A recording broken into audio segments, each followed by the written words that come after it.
হচ্ছে গীতা মেলা। পরে এখানে আমার সামনে পুরো এন্ট্রি গেটটা, এটা হচ্ছে পুরো মেন যে এখানে গীতা মেলা হিসেবে সাজিয়েছে।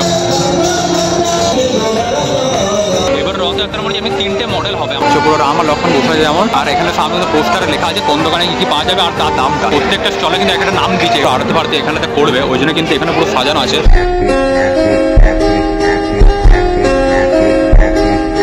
তো hello guys, welcome back to new blog. তো গাইস আজকে এসেছে একটা স্পেশাল জায়গা, যেটা হচ্ছে দুর্গাপুর ইস্কনের মধ্যে। তো এইখানে এসেছি কারণ এইখানে হচ্ছে গীতা মেলা প্রত্যেক বছরের মতো, কিন্তু এখানে ডিসেম্বর 10 তারিখের পরেই যেমন প্রত্যেক বছর হয় গীতা মেলা বা গীতা জয়ন্তী মেলা যেটা বলতে পারো। তো আজকে কিন্তু এখানে যেমন দেখছো পুরো ইস্কনের সামনে দাঁড়িয়ে আছি। এটা ইস্কনটা যেহেতু পুরো সামনে অনেক প্যান্ডেল ফ্যান্ডেল বা ছোটো ছোটো দোকানের স্টল করেছে বলে পুরো দেখতে আলাদা লাগছে। আর গাইস গীতা মেলাটা স্টার্ট হচ্ছে মিনিমাম 2-3 দিন হয়ে গেছে, তারপরেই আমি একটু এসেছি লেটে করে। এখানে যেমন সবারই ফার্স্ট যেতে বলে দিই, এইখান থেকে পুরো দোকানগুলো সব শুরু হচ্ছে, এখানে সকালে স্টলই আছে। আর এইদিকে যেমন একটা দোকানই করেছে, যেমন দেখছো সামনে নর্মাল স্টল আছে, এইখানে একটা পুরো ভর্তি যেমন দোকান আছে দেখতে পাচ্ছি। সামনে এলাম তো এইখানে এসে যেমন দেখছো বাঁদিকে একটা পুরো খেলনা দোকান আছে। তারপরে লেডিসের জন্য কেনাকাটার জন্য কি হালকা ফুচকার জিনিসপত্র দেখতে পেয়ে যাবে তোমরা। আর তারপর এখানে যেমন সামনে দেখছো পুরো এন্ট্রি গেটটা, ইস্কন দুর্গাপুর গীতা মেলা। তারপর ওইদিকে বাংলা লেখা আছে গীতা মেলা, যেমন দেখছো গীতা মেলা অ্যান্ড ফুড ফেস্টিভ্যাল দুটোই কিন্তু হয়। আর তার পাশে যদি এদিকে আরেকবার দেখায়, এদিকে যেমন দেখছো বোর্ডটা আছে, সামনে থেকে লাইট ফ্ল্যাশ হচ্ছে দেখা যাচ্ছে না। এখানে যেমন দেখছো 11 থেকে 18 ডিসেম্বর পর্যন্ত আছে, সকাল 8টা থেকে রাত 8টা পর্যন্ত পুরো হচ্ছে।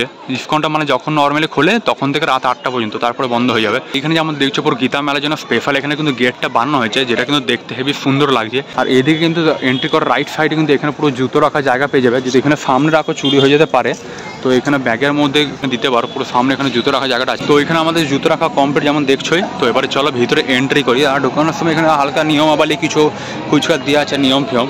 তো এখানে ঢুকে যেমন দেখছি এখানে কিন্তু গান পান বাজছে, তো ওটা কিন্তু সাইড থেকে সাউন্ড আসছে। আর ঢুকে পড়ে এখানে আই থিঙ্ক পুরো ফুচকার আছে, পুরো একটা স্টল বসে যেমন দেখতে পাচ্ছ। সবাই এখানে কিন্তু খাচ্ছে ফুচকা। এটা পেড নাকি ফ্রি সেটা জানা নেই, বাট আমার যতটা মনে হচ্ছে ফ্রিতে খাওয়াচ্ছে, যাই হোক। আর এখানে যেমন দেখেছো ইস্কনের ভিতরে যে জায়গাগুলো থাকে, মানে সে চেয়ার টেবিলে বলতে গেলে বসে পরে খাওয়ার জন্য ওইটাই। তো এখানে যেমন দেখছো সামনে কিন্তু এই গেটে থেকে ঢুকে অনেকগুলো স্টল দেখতে পেয়ে যাবে। তো সবার ফার্স্টে একটা স্টল আছে, এটা কিন্তু পিজার জন্য যেমন দেখতে পাচ্ছ আছে। তারপরে এইদিকে পাশে যেমন দেখছো পুরো লেডিসে যেমন কসমেটিকের জন্য অনেক কিছু জিনিসপত্র আছে। তো উপরে কানের ফানে, তারপরে গলার সব হার ফার যেমন দেখতে পাচ্ছে জিনিসটাতে। আর তারপরে এখানে যেমন দেখছো সব গীতা বই ফই আছে, অনেক কিছু আছে। সামনে একটা যেটা ইস্কনের যে লাইব্রেরিটা আছে, ওর সামনে কিন্তু এখানে গীতা বই ফই সব বসেছে। এখানে যেমন দেখতে হবে অনেক রকমের বই আছে এই জায়গাটাতে। তারপরে এসে এখানে একটা পোস্টে লাগানো আছে, যেমন জয়দেব মেলা হিসেবে লেখা আছে। এটা হয়তো দানের জন্য লেখা আছে আমার যতটা মনে হচ্ছে।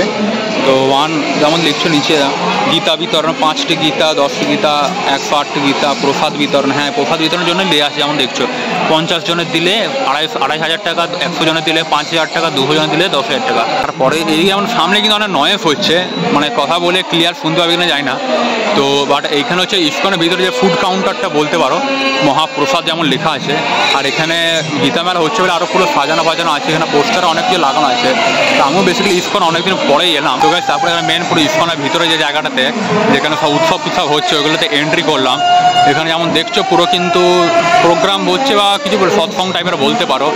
এখন কিন্তু হয়নি কীর্তন ফির্তন, বাট তোমাদের এখানে পুরোটা একবার ঘুরিয়ে দেখাবো কেমন কি আছে কিনা। এখানে যেমন দেখছো এখানে সব ইস্কনের ভিতরে যেমন ঠাকুরেরই সব জিনিসপত্র যেমন পাওয়া যায় ওই জায়গাটাতে। তো যাই হোক, তারপরে এদিকে আমাদের দেখছো অনেক কিছু আছে। আর তার সাথে এখানে যেমন দেখছো পুরো পুরি বা লুচি খাওয়াচ্ছে। এইখানে আগে যেমন স্টল নাম্বার লেখা আছে, এগুলো কিন্তু পয়সা দিয়েই, মানে হয়তো কোনো একদিকে মানে কাউন্টার বা টিকিট কিছু কাটতে হবে, টোকেন বাগেরা কিছু, তারপরে এখানে সবাই খেতে পারবে। তারপরে এইদিকে যেমন আছে কিছু ভাজাভাজি করছে, সব কিছু আছে। আর এইটা হচ্ছে পুরো মেন যে এখানে গীতা মেলা হিসেবে সাজিয়েছে, ওইটা পুরো ভিউটা যেমন দেখতেই পাচ্ছ তোমরা।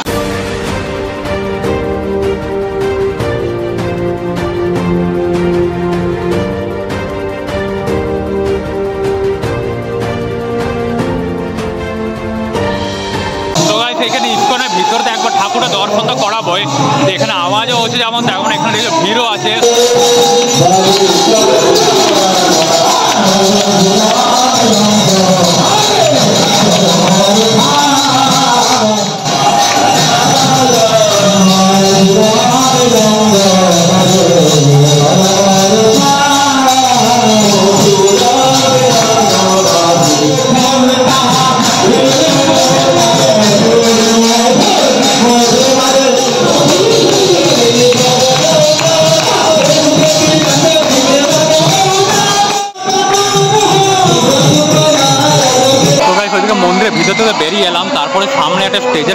আছে, যেটা নর্মাল সময় যদি আসো তখন এটা একটা ঝর্ণার মতো দেখতে পারবে। তারপরে এইখানে যদি কিছু একটা ভিউ দেখিয়ে দিই, যেমন দেখতেই পাচ্ছ এখানটায় দেখছো সবার প্রথম নিচে পাটাগুলো আছে, এগুলো পুজো করা হয়েছে।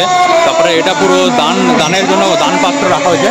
তারপরে এইখানে যেমন দেখছো ইসকন দুর্গাপুর 2025 রথযাত্রা মডেল। এবার রথযাত্রা মডেল এমনি 3টে মডেল হবে আমার মনে হচ্ছে, যেমন পুরীতে তোমরা দেখেছো 3টে বড় বড় বানায়, অমনি কিন্তু এটা মনে হচ্ছে এবারে দুর্গাপুরও হবে। তো যাই হোক দেখা যাক কেমন কি হচ্ছে কিনা। তার সাথে এখানে কিন্তু উপরে অনেকগুলো পুরো গীতা বই ফই রাখা আছে।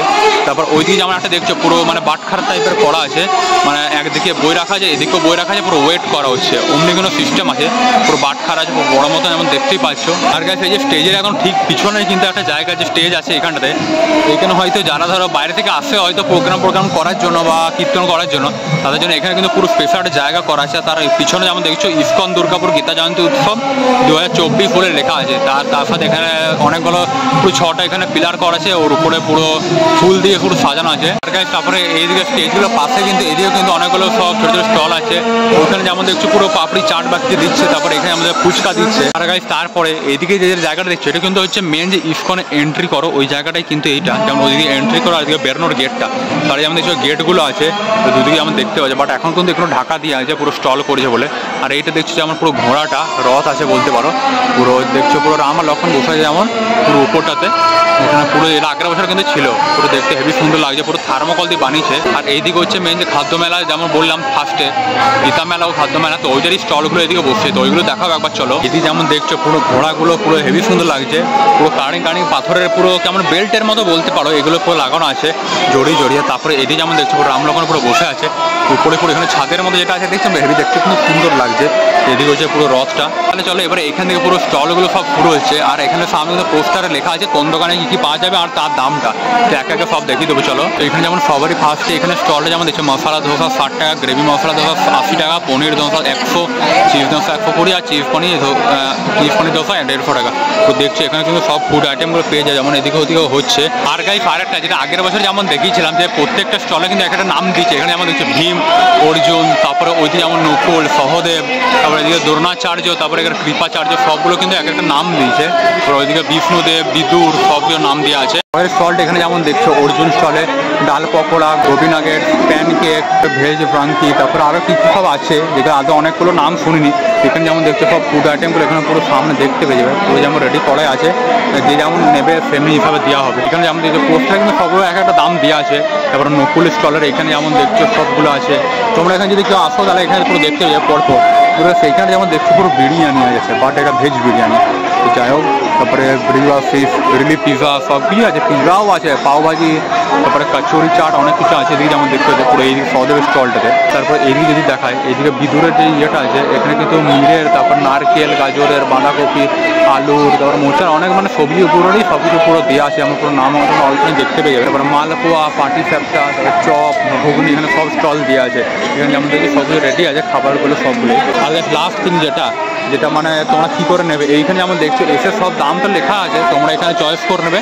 তারপরে এখানে আমাদের সামনে একটা কাউন্টার আছে, এখানে এসে তোমাদেরকে বলতে হবে কোনটা নেবো, তো সেই হিসাবে টাকাটা তোমাদেরকে এখানে দিতে হবে, আর এখানে তোমাদেরকে টোকেনটা কেটে পরে দেবে, ওইটাই আছে গিয়ে পরে সব স্টলে গিয়ে পরে দেখাতে হবে তোমাদেরকে। এখানে যেমন দেখালাম যে প্রদীপ আছে, এগুলো কিন্তু পুজো করবে এখন হয়তো পুরো আরতি ফারতি এখানটাতে করবে, ওই জন্য কিন্তু এখানে পুরো সাজানো আছে, দেখতে কিন্তু হেভি সুন্দর লাগছে। যেমন দেখছো প্রদীপ, আর তার সাথে এখানে কিন্তু ধুনো যেগুলো হয় না পুরো দেয় আরতি করার সময়, যেমন পুরো ধুনো লাগানো আছে। যেমন দেখছো নারকেলের ছোবড়াগুলো দিয়ে পুরো করা যায়, শঙ্খ দিয়ে আছে, এখানে কিন্তু দেখতে হেভি লাগছে, বলো অনেক কিছু দিয়ে আছে। আমরা সেদিকে টোটালটা তোমাদেরকে দেখাই দিলাম খাদ্য মেলার জন্য এইটাই, বা এখানে যতগুলো ফুডের কাউন্টার ছিল শুধু এইটা যে বড়টা দেখছো, এটা বড়টা বাদে বাকি যতগুলো স্টল বসছে এগুলো সব খাদ্য মেলার উপলক্ষে ওই হিসাবে বসেছে। বাট এই যে এখানে দোকানটা আছে এটা কিন্তু পার্মানেন্ট এখানেই আছে। আরেকটা জিনিস এখন খেয়াল করলাম, বাইরে যে স্টলগুলো ছিল ফার্স্টে আসলে দেখালাম, এগুলো কিন্তু এক একটা নাম দেওয়া আছে। স্টল নাম্বার 10 যেমন দ্রৌপদী, তারপর ওদিকে স্টল নাম্বার 11 কুন্তি, তারপর ওদিকে সব নাম দেওয়া আছে। তারপর যাওয়ার সময় যে এখানে খাবারের দোকানটা ছিল পুরো মহাপ্রসাদ যেমন লেখা আছে, ইসকনে যে খাবারের দোকান, এইখানে বলে দিই যেমন সে 25 ডিসেম্বরে যে কেকগুলো দেখেছো ক্রিসমাস কেক বলে, ওইগুলো পাওয়া যাচ্ছে। তারপরে এখানে গজা, খাজা,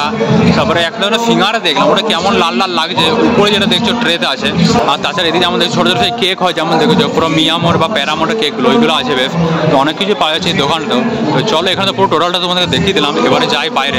তো গাইস ফাইনালি পুরো একদম বাইরে চলে এসেছি, আর এখানে কিন্তু ঠান্ডা কিন্তু অনেক, আমরা যেখানে থাকি ওইখানে থেকে কিন্তু এই টাউনশিপের এলাকাটাতে যেহেতু অনেক গাছপালা আছে, বসুন্ধরার কাছাকাছি কিন্তু এখানে অনেক গাছপালা আছে, ওই জন্য কিন্তু ঠান্ডা এখানে অনেক। এখানে ঠান্ডা দেখছো, হাওয়াটা দেখতে পেলে কিনা কে জানে, মুখের ধোঁয়াটা। তো যাই হোক গাইস, গীতা মেলাটা খুব ভালোই লাগলো। তো চলো আজকে ব্লগটা এইখানেই এন্ড করছি। তো তোমাদের ব্লগটা কেমন লাগলো সেটা বলবে। তো ভিডিওটা ভালো লাগলে লাইক, চ্যানেল সাবস্ক্রাইব অবশ্যই করবে, আর যারা পেজ থেকে দেখছো পেজ থেকে ফলো করে লাইক অবশ্যই করবে। তো আবার দেখা হবে নেক্সট ব্লগে, ততক্ষণ যেন thanks for watching and by.